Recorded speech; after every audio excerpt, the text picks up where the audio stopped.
when he was a child. He was given a uniform and called Comrade General.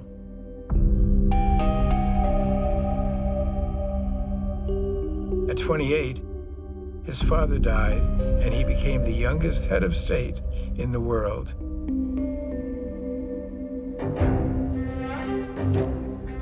At 30, he had his uncle killed. The official North Korean news agency report on this called his uncle him, quote, despicable human scum and worse than a dog. And he befriended Dennis Rodman. I've seen a lot of weird things in my life. I've seen a lot of stuff, but that right there blew me away.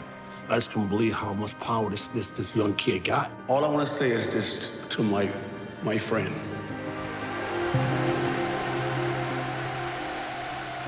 Happy birthday to you. Happy birthday to you. Happy birthday to you. At 34, his half-brother was murdered. Kim Jong-nam died under mysterious circumstances while waiting for a flight at Kuala Lumpur International Airport. And he developed nuclear weapons that could hit America.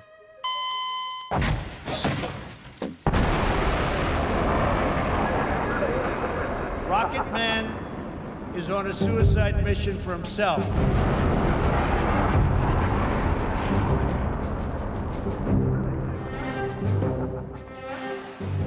Now, the world wants to know what he's thinking and what he might do next. But to get inside his mind, you have to meet his family. It's simply impossible to understand Kim Jong-un and predict his actions without putting that in the context of his father and grandfather. Only 3 men, 1 family, have ruled this country and taken on the world. North Korea should have been handled 25 years ago, 20 years ago, 15 years ago, 10 years ago, and 5 years ago. But I'll fix the mess. Now, as it all comes to a head, this is the story of the Kims, a family of dictators. They've been smart, and they've been ruthless, and they've been single-minded on their overarching goal, which is to preserve the Kim dynasty, to keep the regime in power.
Gerald Post is a psychiatrist whose job it was to get inside the minds of the world's most dangerous dictators. For 21 years, I was leading a new kind of intelligence, really, assessing world leaders for the president, secretary of state, secretary of defense. Kim Il-sung was not just a charismatic leader. He was a leader of a wounded people wishing to be led in a heroic fashion.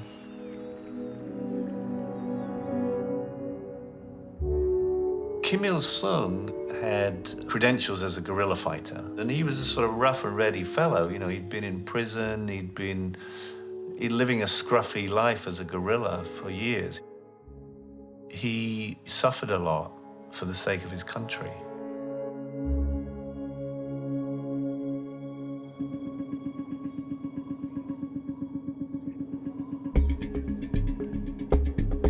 To understand the strange psychology of North Korea,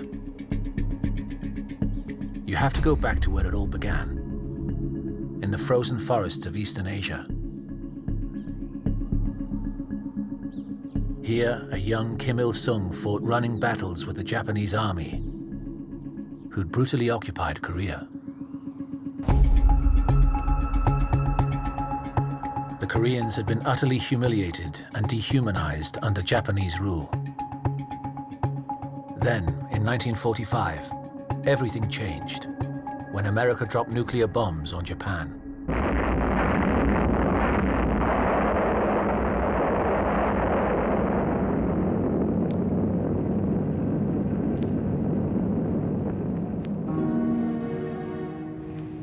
And so the Second World War ended and the Japanese Empire collapsed.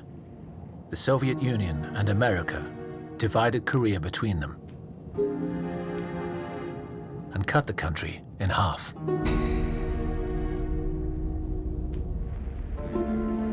We looked at the map and thought that it would be a good idea if Seoul, the capital of Korea, were in our zone of occupation. And there was no clearly distinguishing geographic feature.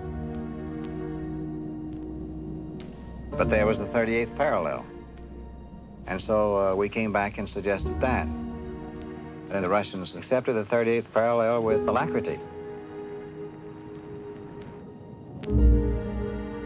It was Stalin who chose the young guerrilla fighter, Kim Il-sung, to lead the Communist North. When Kim Il-sung came into power, in effect, he was the puppet of the Soviet Union. At first, the Korean people weren't sure he was fit to be their leader. 어릴 때 내가 김일성이 봤어요.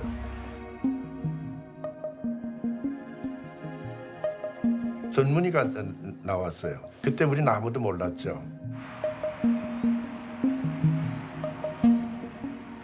그러니까 노인들이 저 가짜가 아니냐 이런 얘기를 하는 거 들었어요.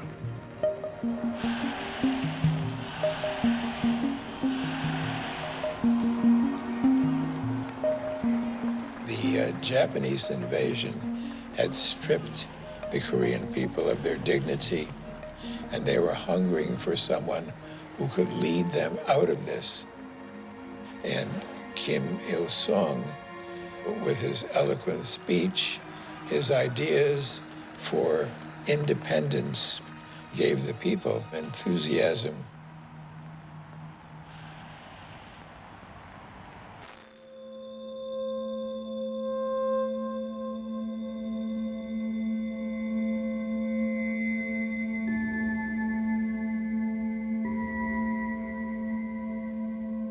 For Kim, he was supposed to be the ruler of the entire Korean peninsula.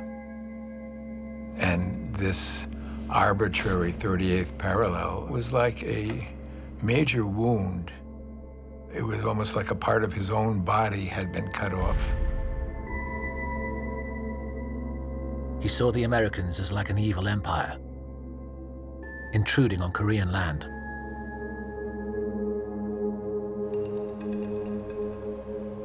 Kim's first big move as leader was audacious. With Stalin's help, he amassed huge numbers of tanks and artillery.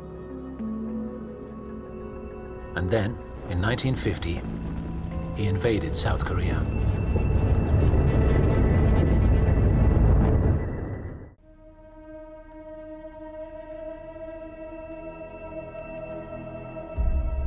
Kim always dreamt of ruling all of Korea, and now he was trying to achieve that ambition.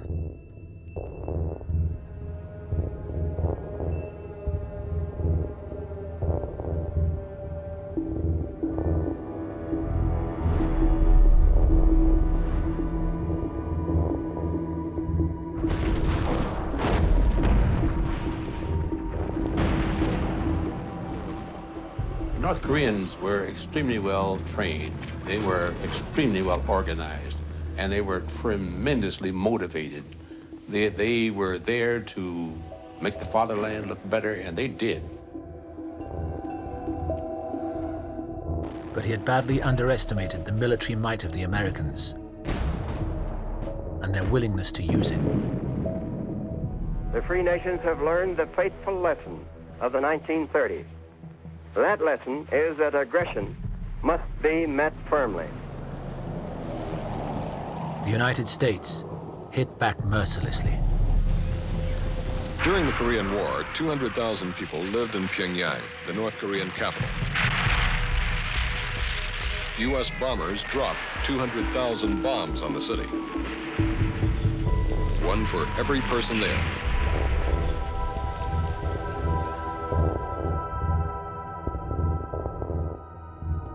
Every city was a collection of chimneys.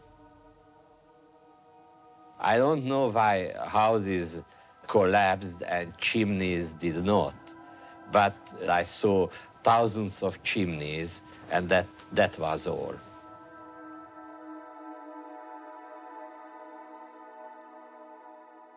Kim's dream of reuniting Korea was in tatters.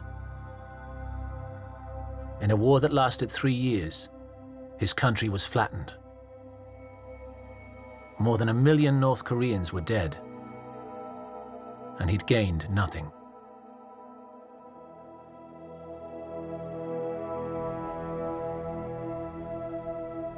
In 1953, Stalin, the man who'd put him in the job, died.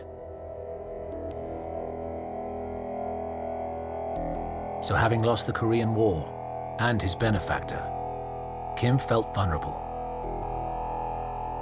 So his next move was to start a program of controlling his people, the like of which the world had never seen. One of the best ways of dealing with criticism is to get rid of the critics. And there were 2 ways of getting rid of the critics. One was to kill them, and one was to put them into the gulag. The degree of ruthlessness of Kim Il-sung was quite extraordinary.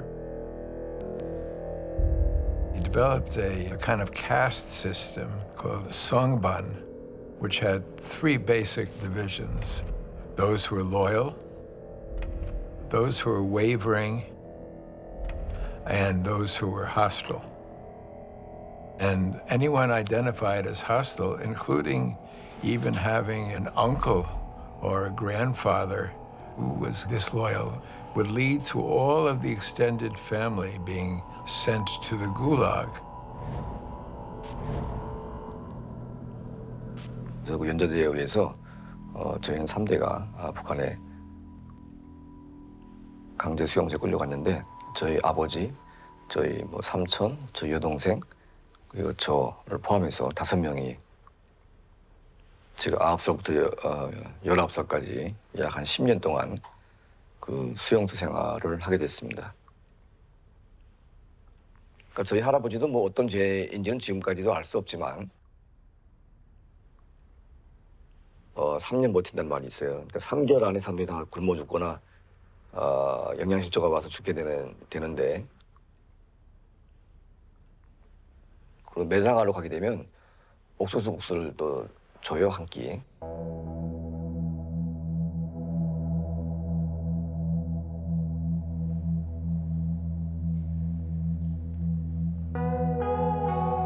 hundreds of thousands were subjected to this. In effect, he went through a purification of Korean society.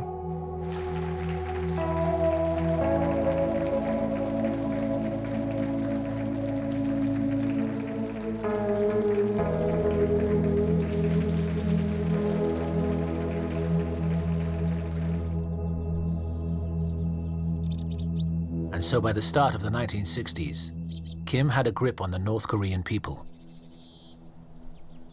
And if you looked at the Korean peninsula as a whole, it was as if a giant psychology experiment was unfolding. In the north, communism, a planned economy, Soviet-style dictatorship.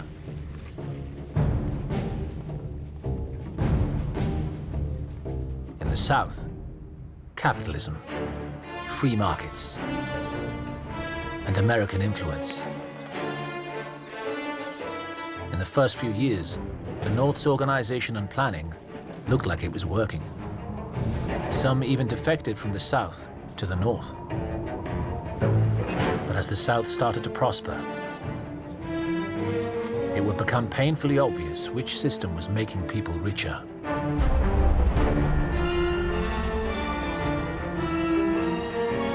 While President Johnson visited the South, Kim was plotting his next move. The key ingredients of dictators are paranoia, no capacity for empathy, and a willingness to use whatever aggression is necessary to accomplish one's goals. Kim believed that the South Korean people were desperate to be liberated, and given the opportunity, would rise up and support him. So he hatched a plan to kill the president of South Korea.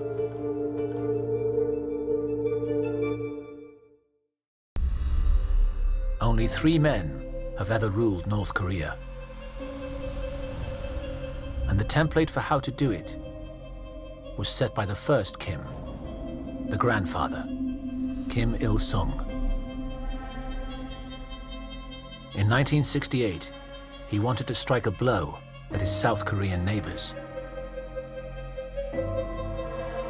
And so he sent 31 of his top commandos over the border. Their mission: to go to the Blue House where the South Korean president lived and kill him. One of Kim's commandos survives to tell the tale.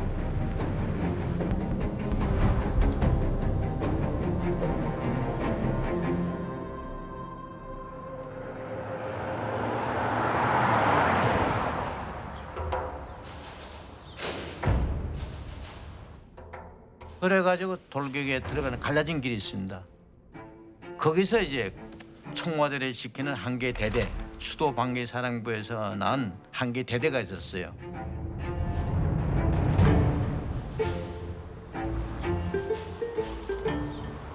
전투가 이제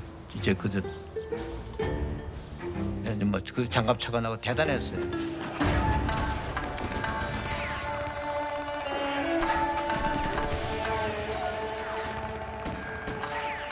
붙자마자 내가 거기서 빠져나온 거예요.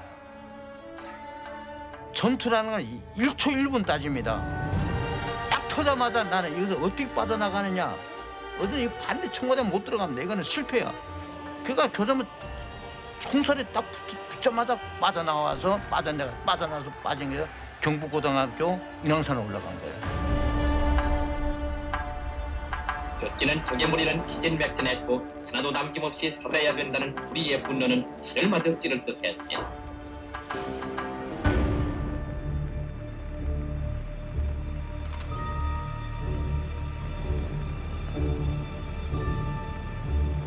그때 이제 나오면 살려준다. 그러니까 자포고 하려고 내 수류탄 아까 됐다가 고리 뽑으면 터지면 죽죠. 딱 고리 뽑으려고 했는데 자꾸만 살고 싶다는 생각이 그때는요 김일성 생각도 안 나고 혁명의 생각도 안 나고 부모 형제 생각도 안 나고 박정희 이름도 생각 안 나더라고요. 그때는 나만 나.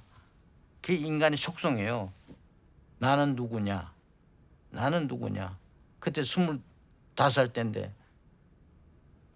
고려 안 받고 그냥 땅에 놓고 이렇게 손 들고 나간 거예요. 그래서 그게 투항이 되는 겁니다.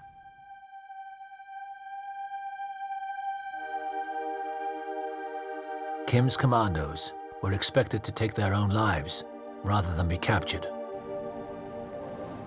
그때 시체 확인할 때 그런 후에 이제 내 동료들이 이제 그 가진 논문에 이들은 혁명을 위해서는 이렇게 목숨을 바쳤는데 나는 또 이렇게 되면 어떻게 되느냐. 죽은 애들은 보고는 너희들은 나보다 낫다. 사상이 훌륭하다. Having not taken his own life, he knew there would be consequences. 부모님이 가족이가 총살당했다는 것을 내가 이미 어제는 마음에 굳혔기 때문에 그 소식을 내가 접했어요. 청진 그 건설 운동장에서 부모님을 공개 인민 재판해 가지고 공개 사형했다기더라고. 김신조 동무는 변절자다. 변절자다.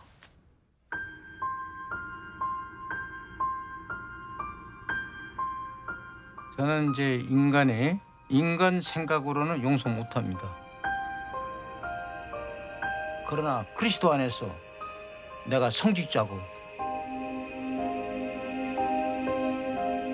그러나 인간적으로는 나는 안 됩니다. 용서 못합니다.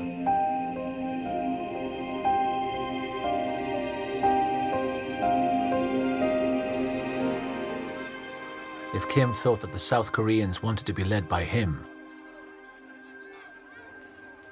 he was badly mistaken. In fact, after the Blue House raid, they burnt effigies of him in the streets.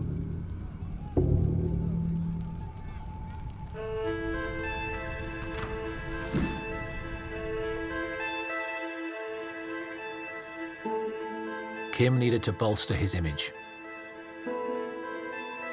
To help him, he turned to his son.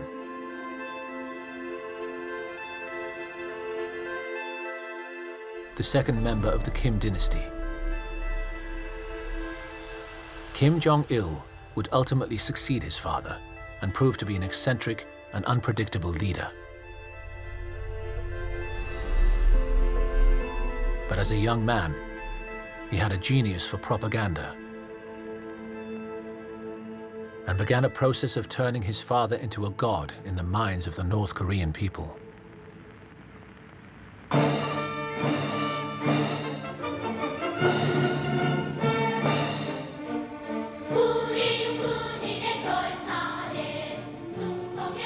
He started by showing his father as the father of the nation, the person who gave every child their food and clothes.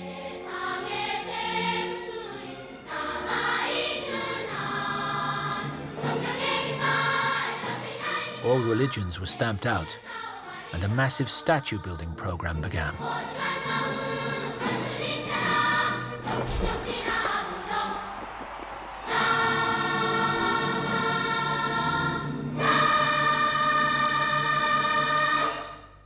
While we may know the country was devastated and is economically a basket case at this point, the people of North Korea don't know because of this Bureau of Propaganda and Agitation, which shapes the nation's consciousness.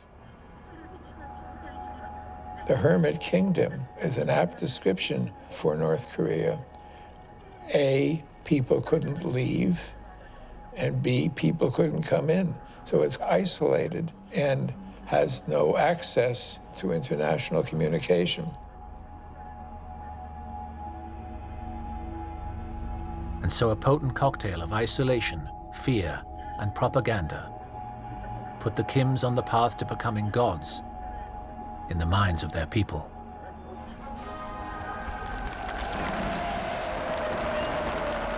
Next, they would start to take on their arch-enemies, the Americans.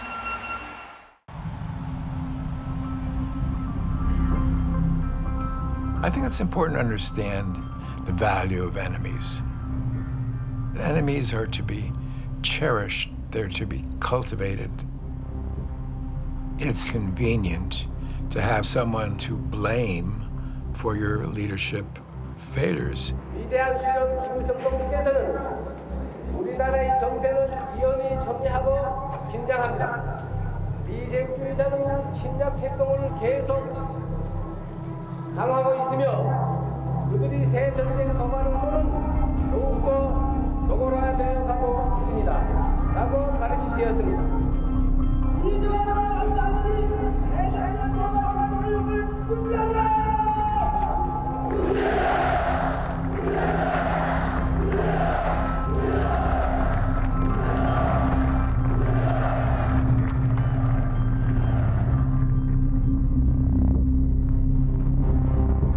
For Kim, having the constant threat of war with America was useful in controlling his people. Any sign that America was threatening North Korea, helpful in making him their protector. So when a US spy ship was seen off the coast, it was an opportunity for Kim to define himself in the eyes of his people.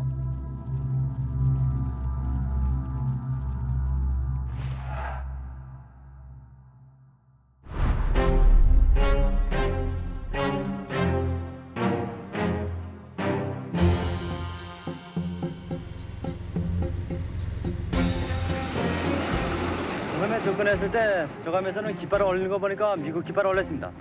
그래서 정말 이때 미국 깃발을 볼 때 나의 눈에서는 정말 중앙에 불이 있었고 적들에게 정말 당장 달려가서 정말 가슴 찢어서 물에 잡아놓고 싶었습니다. 정말.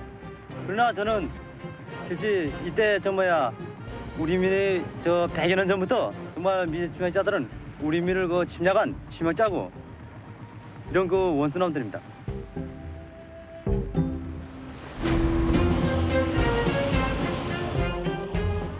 First shots were aimed at the bridge, shattering glass and raking the ship back and forth with machine gun fire.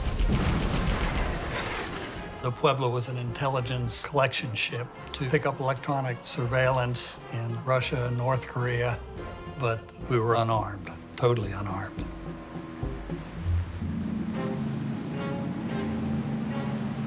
They started shooting their bigger shells at us that came right through the side of the ship and just blew us up. They just literally lifted me up and blew me down the hall. And that's what it took off the bottom of my scrotum and went into my upper leg. Eventually, when the Koreans came on board the ship, they tied us up and blindfolded us. Matter of fact, they kicked me in my wound. And so Kim had captured a US Navy vessel and had taken 82 Americans prisoner. In the middle of the night, the President of the United States was informed. What's your speculation on what happened to us? Mr. President, I honestly don't know, and I think we need a Cuban Missile Crisis approach to this. And we ought to get locked in a room, and you ought to keep us there, insist we stay there until we come up with answers to 3 questions. What was the Korean objective? Secondly, what are they going to do now? Blackmail us, let it go, what? And thirdly, what should we do now? President Johnson is at the head of the table, his back to us. And that is I, Tom Johnson, taking the notes. The President. What I want to know is how do we get the ship and the boys back? Clark Clifford. I think the President must proceed on the basis of probabilities and not possibilities. I think the North Koreans are engaged in harassments. Our moral posture would be better if the North Koreans moved first. I am deeply sorry about the ship and about the 83 men, but I do not think it is worth a resumption of the Korean War. There was deep concern that however the United States reacted militarily could trigger another large-scale war. And the United States, to be honest, was not prepared for another large war when we already had a very, very serious war going in Vietnam. And that was something President Johnson wanted to avoid at almost all costs.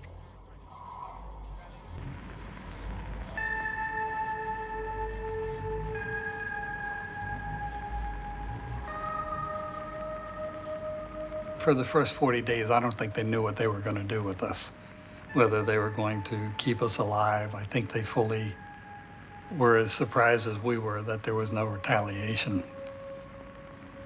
We fully expected retaliation, and we knew we might not make it. Obviously, no one likes the idea of dying. However, we really wanted some help, and it just didn't come.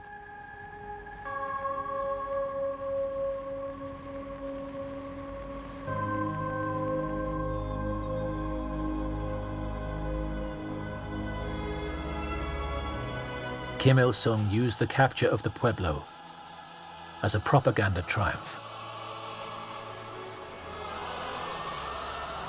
We never saw him, he never came by, but we're very aware from the very beginning of Kim Il-sung. Actually, you never just said Kim Il-sung. It would be always preceded or followed by these long eulogies of praise. I just memorized one of them for the hell of it. Peerless patriot, ever victorious, iron-willed, genius commander, and one of the outstanding international and working-class movement leaders, Marshal Kim Il-sung.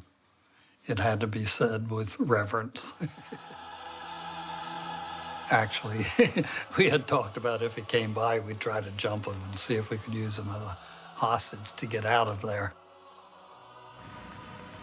Kim paraded the captured Americans in front of the cameras and forced them to confess to having been in Korean waters. The crew unanimously admitted the fact that they had intruded deep into our territorial waters and conducted espionage on 17 occasions and signed a joint apology to the DPRK government.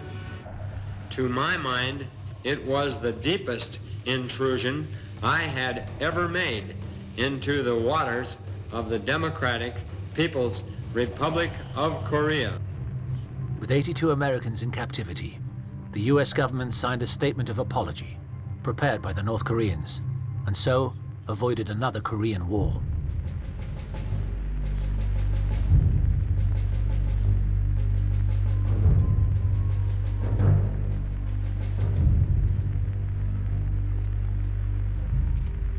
The U.S. representative was so confused that he even forgot to write a data in the apology. All of a sudden, the beatings just stopped. Everyone that had visible bruises and things like that were doctored up a bit for a trip down to Panmunjom. Turned us loose. Here at the Bridge of No Return, the members of the Pueblo are returning to U.S. custody. The transfer is taking place just 11 months to the day after the Pueblo was captured off Wonsan Harbor.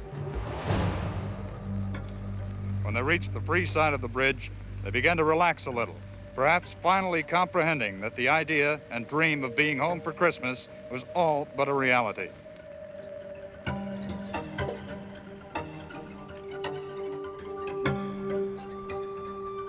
To this day, the USS Pueblo sits in North Korean waters, a trophy for the Kims.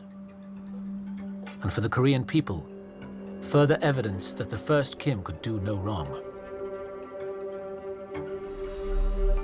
50 years later, his grandson is keeping the myth alive.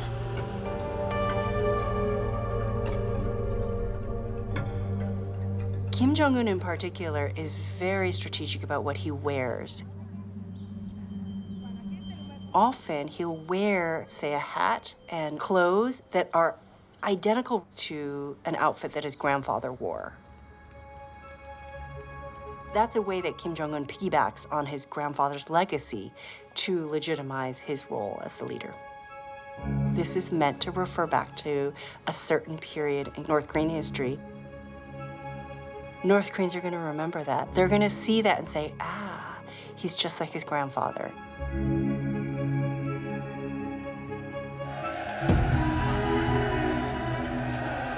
the late 1960s, his grandfather was developing a taste for brinkmanship with the United States. But his next move would take him and his country to the limit.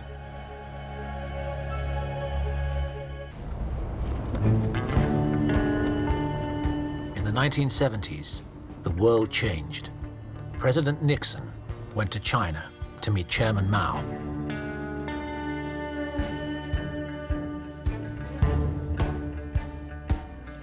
There is no reason for us to be enemies.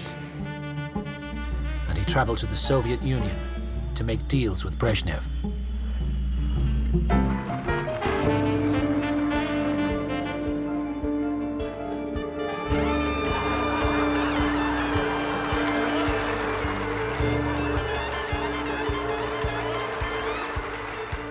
All of which was bad news for Kim Il-sung. He'd been relying on his fellow communist leaders for backup in his battles with America. However, if he was feeling less support, at first at least, he didn't show it, as he continued to attack his enemies.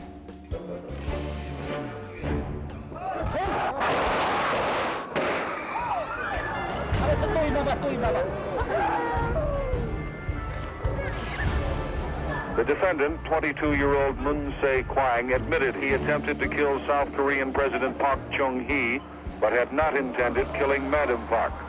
He said he acted under orders from North Korean communist agents in Japan.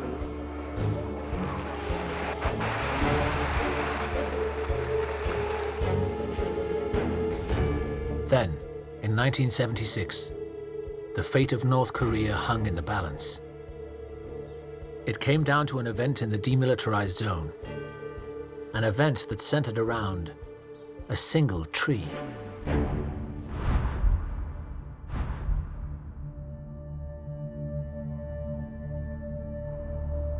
The demilitarized zone between the two Koreas is one of the world's great artificial ideological fault lines. Here, the great plates of the capitalist and communist worlds press and chafe against each other. It's a place of suspicion, bristling with mutual threat and mutual fear.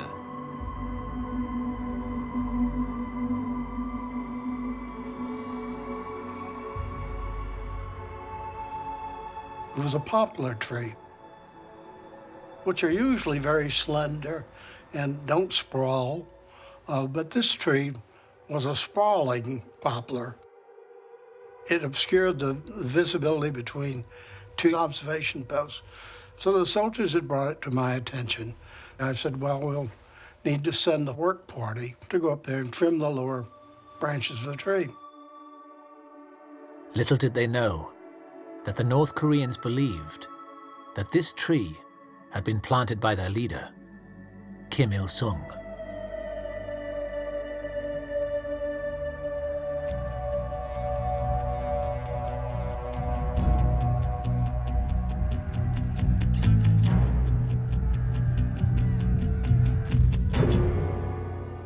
Here's the scene. The UN command force began their trimming work on the tree. The North Koreans arrived now. After first saying it was all right to trim it, some 20 minutes later they ordered the work to be halted. As fate would have it, the Americans are in white hats, the North Koreans in the dark ones. According to witnesses, a North Korean army officer yelled "kill," and 30 or so North Korean soldiers grabbed axe handles and started hitting the Americans and their workers. And suddenly, less than 5 minutes after it all began, it's over. Left behind the body of one of the dead American officers. The other is in the bushes here by the tree.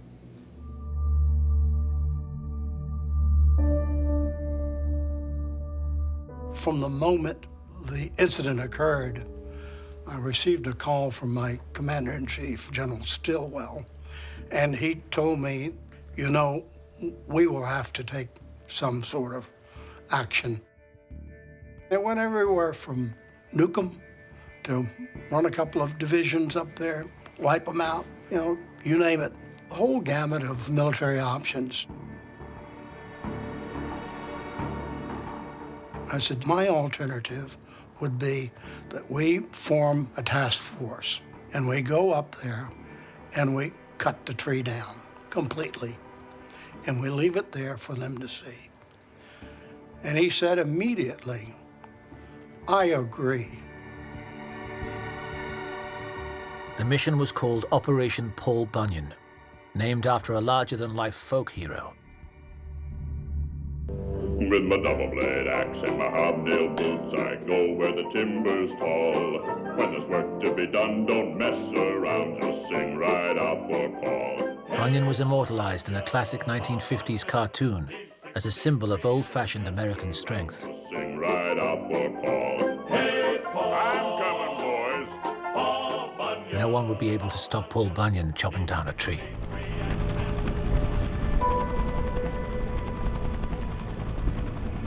Good evening. Circling over a poplar tree in the zone between the two Koreas were 26 armed helicopters, an unknown number of Phantom jets, F-111s, and 3 B-52s flying protection for 300 American and South Korean soldiers who were cutting the tree down.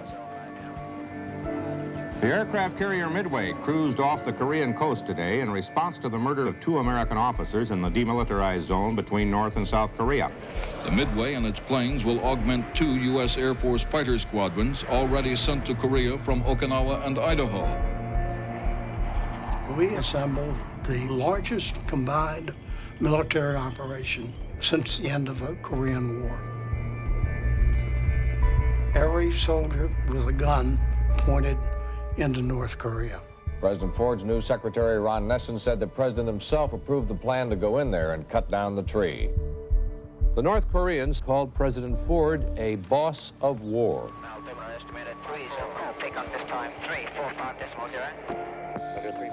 I was on the ground going to cut down a tree, but all of this was backing me up. The North Koreans knew the ships were off the coast. They knew the bombers were above them. They could tell that. They could surveil that. I'll anticipate our discretion, okay? It was a tinderbox. Any spark could set it off. As far as I was concerned, it was the last day I'd be alive on this earth.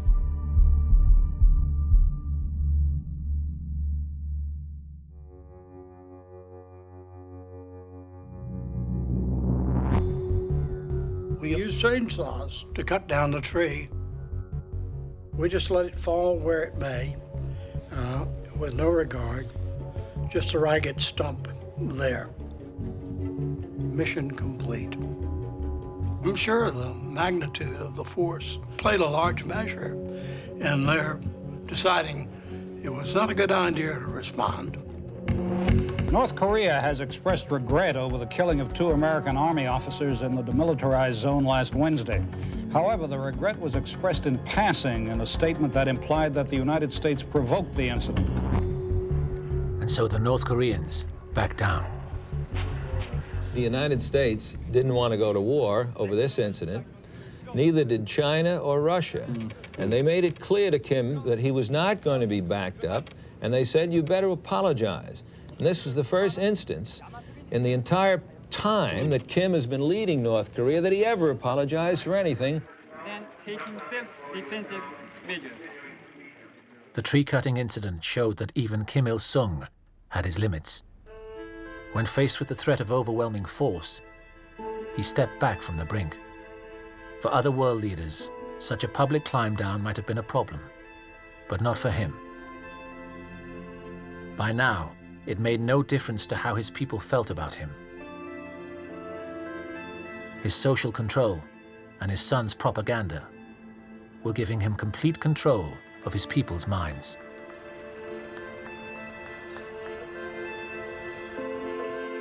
김일성은 북한에서 신이고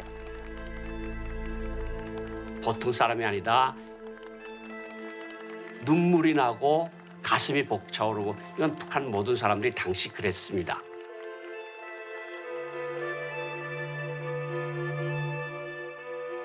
As Kim Il-sung aged and saw time as shortening, they increasingly became preoccupied with getting a nuclear program. His son, who had given his father godlike status, was beginning to have designs on becoming leader himself.